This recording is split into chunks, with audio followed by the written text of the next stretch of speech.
اللہم صلی وسلم علی محمد و بارک علی محمد۔ کتنی بڑی سعادت ہے ہمارے لیے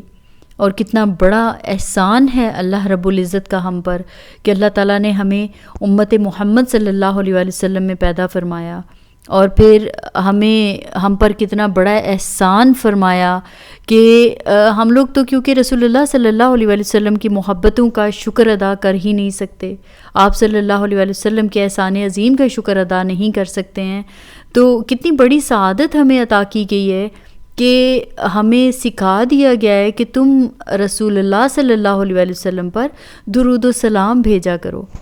اور اس کے بدلے میں بھی دیکھیے کہ ہم رسول اللہ صلی اللہ علیہ وآلہ وسلم پر جب درود بھیجتے ہیں، ایک دفعہ جب کوئی آپ صلی اللہ علیہ وآلہ وسلم پر درود بھیجتا ہے تو اللہ رب العزت اس بندے پر 10 رحمتیں نازل فرماتے ہیں، اس کے 10 گناہ معاف کیے جاتے ہیں، اس کے 10 درجے بلند کیے جاتے ہیں۔ اور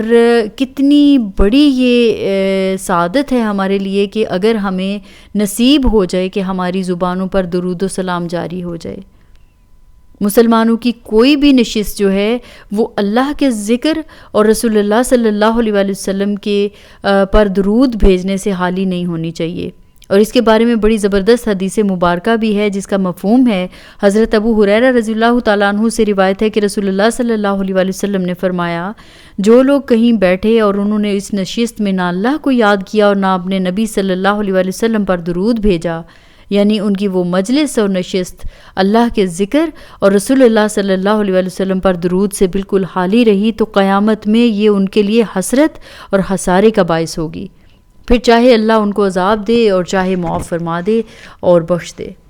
اب اس سے پتہ چلتا ہے کہ مسلمانوں کی کوئی بھی نشست اور کوئی بھی مجلس ایسی نہیں ہونی چاہیے جو اللہ کے ذکر سے اور رسول پاک صلی اللہ علیہ وآلہ وسلم پر درود و سلام سے خالی رہے۔ اگر زندگی میں ایک نشست بھی ایسی ہوئی، ایک بھی ایسی آپ کی کمپنی، کہیں پہ بیٹھ کے کہیں گپ شپ کرتے ہیں، کہیں لوگوں کے ساتھ بیٹھ کے آپ آپس میں فرینڈز بیٹھ کے بات کرتے ہیں، کہیں بھی آپ بیٹھے ہیں کچھ باتیں کی ہیں، کوئی ایک مجلس بھی آپ کی ایسی خالی ہوتی ہے تو آپ سوچئے کہ قیامت میں اس پر باز پرس ہوگی اور اس وقت سخت حسرت اور پشیمانی ہوگی، پھر چاہے تو اللہ رب العزت کی طرف سے معافی مل جائے یا سزا دی جائے۔ کچھ ایسے ہی الفاظ جو ہیں وہ حضرت ابو سعید خدری رضی اللہ تعالیٰ عنہ کی حدیث سے بھی ملتے ہیں۔ تو آپ امیجن کیجئے، ہم ہمارے لیے بینگ مسلمز ہمارے لیے تو بہت بڑی سعادت ہے کہ اللہ رب العزت نے ہم پر یہ احسان فرمایا ہے کہ ہمیں درود پڑھنے کی سعادت ملتی ہے، ہمیں رسول اللہ صلی اللہ علیہ وآلہ وسلم پر درود و سلام بھیجنے کی سعادت ملتی ہے۔ آپ صلی اللہ علیہ وآلہ وسلم کے ذکر کے وقت درود سے غفلت کرنے والوں کی محرومی اور ہلاکت کے بارے میں سوچئے کہ کس قدر وہ حدیث مبارکہ، جو کہ تقریباً سبھی مسلمانوں کو یہ حدیث سب نے ہی سن رکھی ہوگی، پڑھی ہوگی۔ حضرت کعب بن عجرہ انصاری رضی اللہ تعالیٰ عنہ سے روایت ہے کہ ایک دن رسول اللہ صلی اللہ علیہ وآلہ وسلم نے ہم لوگوں کو فرمایا کہ میرے پاس آ جاؤ۔ ہم لوگ حاضر ہو گئے، آپ صلی اللہ علیہ وآلہ وسلم کو جو کچھ ارشاد فرمانا تھا اس کے لیے رسول اللہ صلی اللہ علیہ وآلہ وسلم منبر پر جانے لگے، اور جب پہلے درجے پر قدم رکھا تو رسول اللہ صلی اللہ علیہ وآلہ وسلم نے فرمایا آمین،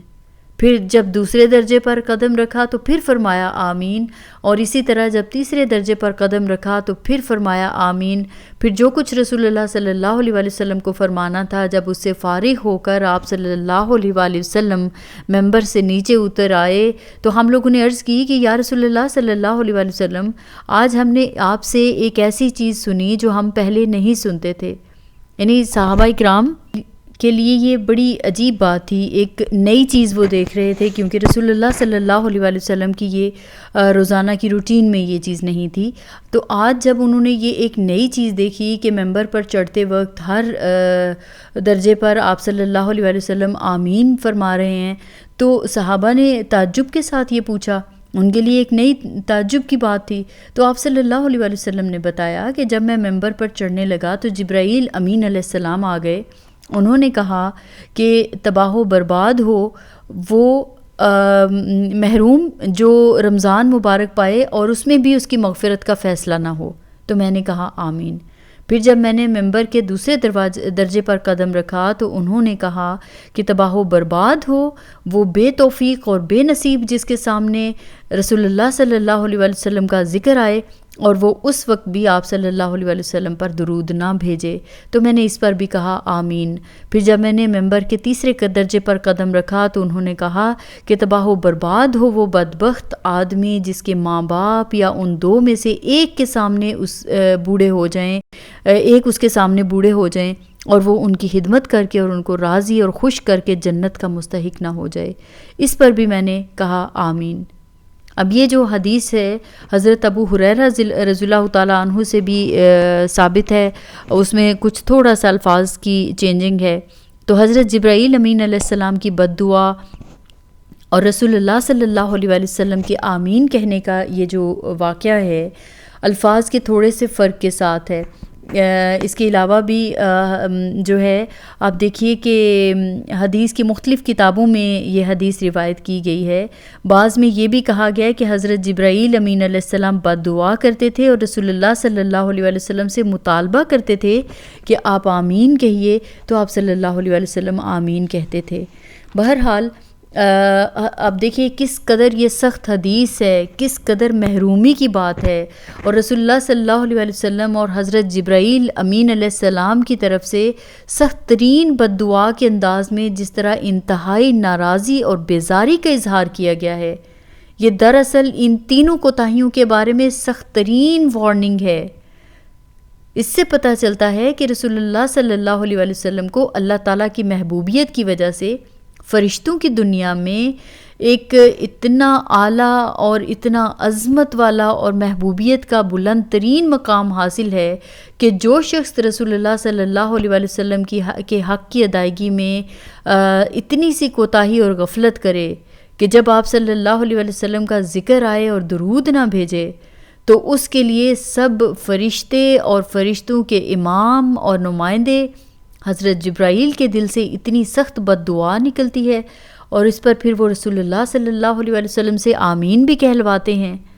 تو اللہ تعالیٰ سے دعا ہے کہ اللہ تعالیٰ ہماری اس کوتاہی اور غلطی سے ہمیں معاف کرے اور محفوظ رکھے، اور آپ صلی اللہ علیہ وآلہ وسلم کی حق شناسی اور حق کی ادائیگی کی توفیق دے۔ انہی احادیث کی بنا پر فقہاء نے یہ رائے بھی دی ہے کہ جب رسول اللہ صلی اللہ علیہ وآلہ وسلم کا ذکر آئے تو آپ صلی اللہ علیہ وآلہ وسلم پر درود بھیجنا ذکر کرنے والے پر بھی اور سننے والے پر بھی واجب ہے۔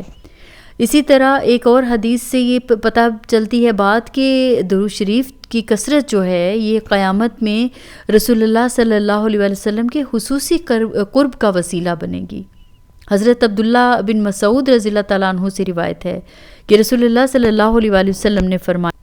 قیامت کے دن مجھ سے قریب ترین اور مجھ پر زیادہ حق رکھنے والا میرا وہ امتی ہوگا جو مجھ پر زیادہ درود بھیجنے والا ہوگا۔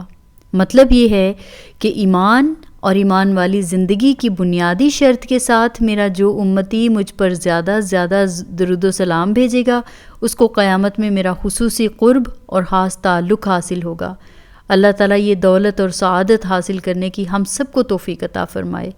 ایسے ہی ایک اور حدیث کا مفہوم ہے کہ رسول اللہ صلی اللہ علیہ وآلہ وسلم نے فرمایا کہ میرا جو امتی مجھ پر درود بھیجے اور ساتھ ہی یہ دعا کرے کہ اے اللہ ان کو یعنی اپنے نبی صلی اللہ علیہ وآلہ وسلم کو قیامت کے دن اپنے قریب کی نشست کا یعنی کرسی عطا فرما، اس کے لیے میری شفاعت واجب ہوگی۔ کون سا ایسا مسلمان ہے کہ جو یہ نہ چاہے کہ مجھے رسول اللہ صلی اللہ علیہ وآلہ وسلم کی شفاعت نصیب ہو؟ ہر مسلمان کی یہ خواہش ہوتی ہے۔ اللہ تعالیٰ سے دعا ہے کہ اللہ تعالیٰ اپنے سب بندوں کو، اپنے سب مسلم بندوں کو، فرمانبرداروں کو رسول اللہ صلی اللہ علیہ وآلہ وسلم کی شفاعت نصیب فرمائیں۔ لیکن جو اہل ایمان آپ صلی اللہ علیہ وآلہ وسلم پر ان الفاظ میں درود بھیجیں، آپ دیکھیے اللہ تعالیٰ سے آپ صلی اللہ علیہ وآلہ وسلم کے لیے یہ دعا کریں، اسپیشلی وہ دعا سکھائی گئی ہے۔ یوں تو رسول اللہ صلی اللہ علیہ وآلہ وسلم اپنے سبھی امتیوں کی انشاءاللہ شفاعت فرمائیں گے، لیکن جو اہل ایمان خاص طور پر ان الفاظ میں دعا کریں گے ان کی شفاعت کا آپ صلی اللہ علیہ وآلہ وسلم اپنے پر خصوصی حق سمجھیں گے، اور اللہ تعالیٰ کی بارگاہ میں ان کی سفارش امید ہے کہ اہتمام سے فرمائیں گے۔ اللہم صلی علی محمد وانزلہ المقعد المقرب عندک یوم القیامہ۔ اے اللہ، رسول اللہ صلی اللہ علیہ وآلہ وسلم کو قیامت کے دن اپنے قریب کی نشست گاہ عطا فرما، آمین یا ارحم الراحمین۔